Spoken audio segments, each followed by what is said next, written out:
This is Ted Sawyer talking to you from Petersham, Massachusetts, on the scene of some of the greatest destruction that I have ever seen personally, and I'm sure the team that is with me has ever seen. June 9th, 1953, the worst tornado in Massachusetts history touched down with winds of 320 miles per hour. It only lasted 84 minutes, but it took 94 lives. Fortunately, none of them from Petersham, where the tornado began. Then one of the kids said that, no, it's a hurricane. And then Gilly said, no, it's a tornado because I've been studying it in current events in school. And everybody was saying, what's a tornado, what's a tornado? So we knew we were in trouble. Rexine and Gil King rode out the storm together in the King family kitchen. Gil was only 13 when the tornado touched down and still lives in the home today. We all gathered in the kitchen.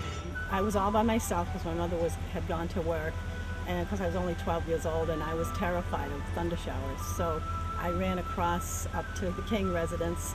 We just kind of ran around a little bit, but not too far from the kitchen because that was the only safe place to be.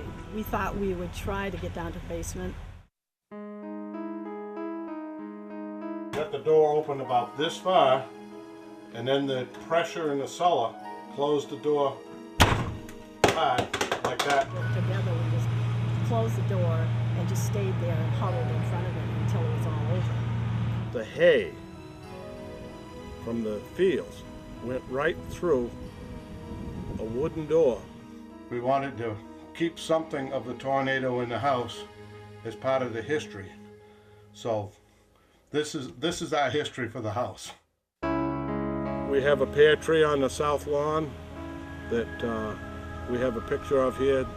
My sister's bicycle got wrapped around that, and I'm standing holding the bicycle.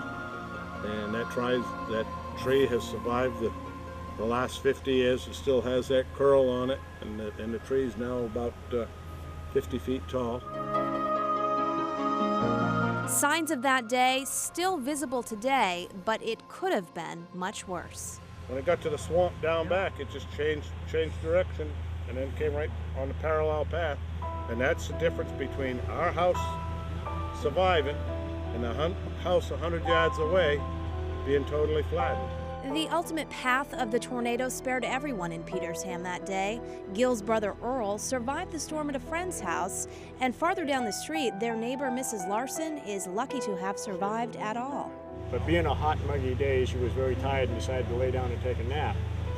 Well, when her house got blown apart, she went for a ride with her mattress, and they found her in an apple orchard across the street, maybe an eighth of a mile from the house, unhurt. And it's just an amazing thing. We talk about, you know, the Wizard of Oz and Auntie Em. Yeah. It certainly happens right here in Petersham.